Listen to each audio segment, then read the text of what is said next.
मुरादाबाद के जिलाधिकारी शैलेंद्र कुमार अनेक कार्यक्रम में पहुंचे। भारत रत्न लौह पुरुष सरदार वल्लभ भाई पटेल की जयंती के अवसर पर युवा कल्याण विभाग के तत्वाधान में एकता दौड़ का आयोजन विकास भवन मुरादाबाद से स्टेडियम तक किया गया। इसमें पीआरडी जवानों ने प्रतिभाग किया। मुरादाबाद जिलाधिकारी द्वारा वल्लभ भाई पटेल की जयंती के अवसर पर जिला अस्पताल में इमरजेंसी वार्ड और अन्य वार्डों में मरीजों को फल वितरित किए गए। जिलाधिकारी शैलेंद्र कुमार सिंह द्वारा पारकर इंटर कॉलेज में 73वां जनपदीय शैक्षिक युवा क्रीड़ा समारोह में प्रतिभाग कर दीप जलाया गया। प्रतियोगिता में प्रतिभागी छात्र छात्राओं को सलामी दी। जिलाधिकारी ने कलेक्ट्रेट में बने निर्वाचन सेंटर का औचक निरीक्षण किया। इस अवसर पर अपर जिलाधिकारी मौजूद रहे। जिलाधिकारी की अध्यक्षता में राष्ट्रीय ग्राम स्वराज अभियान के तहत ग्राम पंचायत अधिकारी का जनपद स्तरीय 1 दिवसीय प्रशिक्षण का आयोजन किया गया।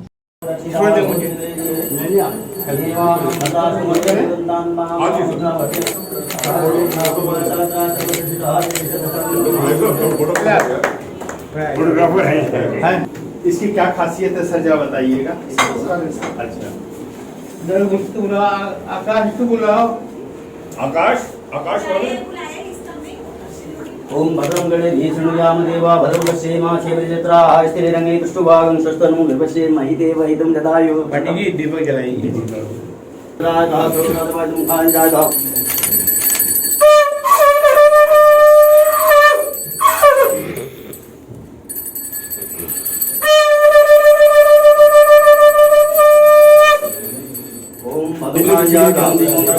हमारे रेटिना है, ठीक है। अभी तक हम क्या करते हैं, ये नॉर्मली ये स्कैन कर पाते हैं, ठीक है। लेकिन इसमें हमें ये तो पता चल रहा है कि लेयर्स कैसी हैं, लेकिन ये नहीं पता चल रहा कि वेसल्स अंदर किस तरह की हैं। तो ये जो हमारी ओसीटी है, ये वेसल्स का डायग्राम बेसिकली लेती है कि डाई फ्री टेक्नोलॉजी। तो डाई फ्री टेक्नोलॉजी हम लोगों ने शुरू किया कि नहीं? हाँ, ऑलरेडी हमने स्टार्ट कर दिया। कितने पेशेंट अभी तक कितने के हैं? 100 की सर। 100 जी, मतलब सर ऑन एन एवरेज रोज की नहीं, इसका अलग से रहता है। चार्जेस अलग है। ओटीटी हुई 5 दिन के बाद फिर ओटीटी उसकी होनी है, वो फ्री है। हमारे पास एफडीआर थी जो बैंक में 2 करोड़ 40 लाख, और हमारे पास कैश बैलेंस रहा था 53,50,000।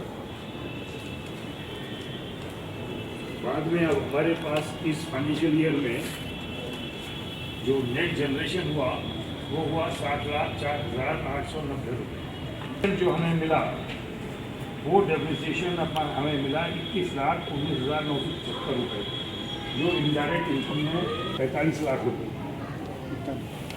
41 लाख रुपये की एक ओसीटी मशीन खरीदी, और रेटिना का पूरा ट्रीटमेंट, उसके अंदर पूरा विजन दिखाई दे सकता है कि रेटिना कैसा है।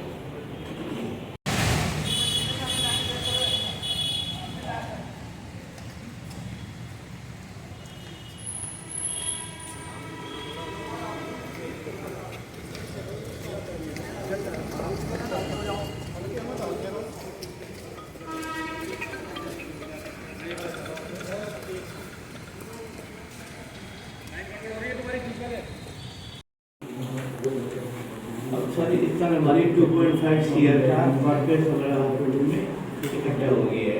इसके हमें 2.5 करोड़ आपके पास है। अगर कुछ आप लोग लगता है कि हॉस्पिटल के या जनपद के बेहतरी के लिए लोग कर सकते हैं, या हमारे जो एक्सपर्ट्स हैं डॉक्टर्स बनी हुई है ना कि आगे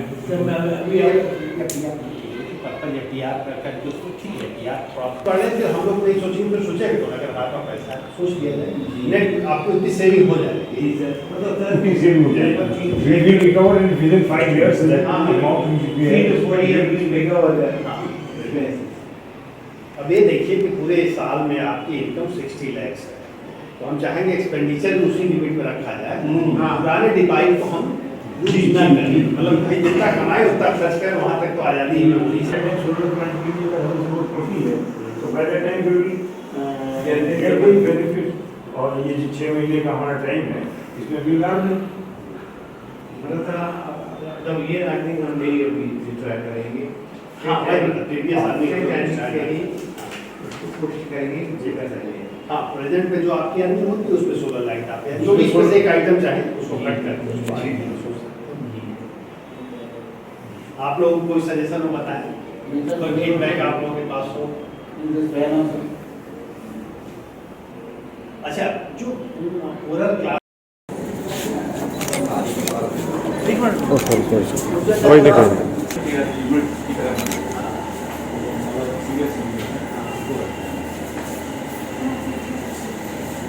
आज सरदार वल्लभ भाई पटेल जी का जन्मदिन है, तो आपको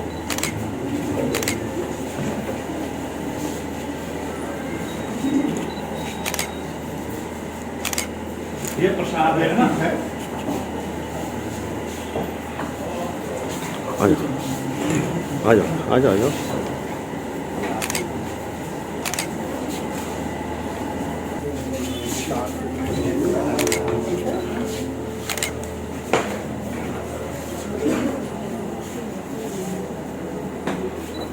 आप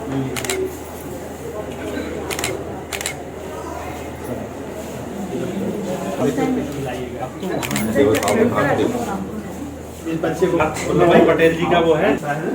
आज किसका जन्मदिन है? सरदार वल्लभ भाई पटेल का पता है। तबीयत ठीक है? देख रहा हूँ। ठीक है, ये फल है आपके लिए। वल्लभ भाई पटेल का आज जन्मदिन है। सरदार वल्लभ भाई, आपको अपने आप सरदार वल्लभ भाई पटेल का जन्मदिन है ना, उसके खुशी में प्रसाद है।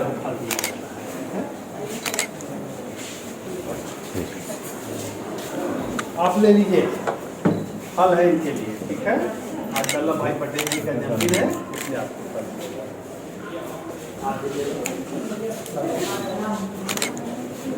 ठीक है। ठीक है सर। जो है ना, जो अपना कंट्रोल रूम है ना सर, इसका भी यूज कर सकते हैं। फीडिंग का काम हो, कोई ऐसा काम हो, कंट्रोल रूम का कोई बहुत बड़ा काम तो है नहीं सर, इसी का कंट्रोल रूम बना दीजिए। कंट्रोल रूम भी बन जाएगा और बाकी एक्टिविटी भी आप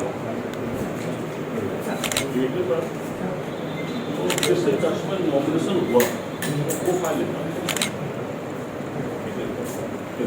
इधर वाले में बस करेक्ट एक फिक्स पार्ट बाकी है।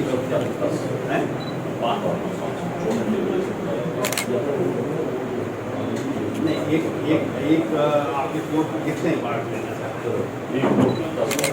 10 वार्ड या दिया एट ए टाइम 10 लोग। इसका तहसील क्यों लगा नहीं हो सकता?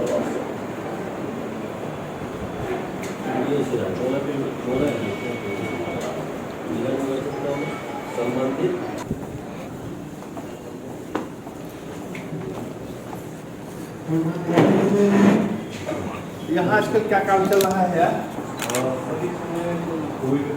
कोविड का तो बाढ़ का भी कुछ नहीं है, खत्म हो गया। अरे ठीक हो, करते रहिए, कोई दिक्कत नहीं। कोविड में कितने केस है? एक केस है, केवल एक केस घर पे होगा। मोबाइल तो ठीक है, इसमें जगह है, इसको कंट्रोल बना रहेगा। और इधर आप उसको करा दीजिए, इसी में जैसे फिटिंग उटिंग का काम है, कुछ और कंप्यूटर द्वारा देखिए, आज लौह पुरुष सरदार वल्लभ भाई पटेल जी का जन्मदिन है। उसके अवसर पर जिले में विभिन्न कार्यक्रम आयोजित किए जा रहे हैं, जिसमें से एक कार्यक्रम आज यहाँ पर भी किया जा रहा है कि जो हमारे पेशेंट हैं उनको फलों का वितरण किया जा रहा है। ये CMS साहब और उनके साथियों के सहयोग से यहाँ पे कार्यक्रम हो रहा है।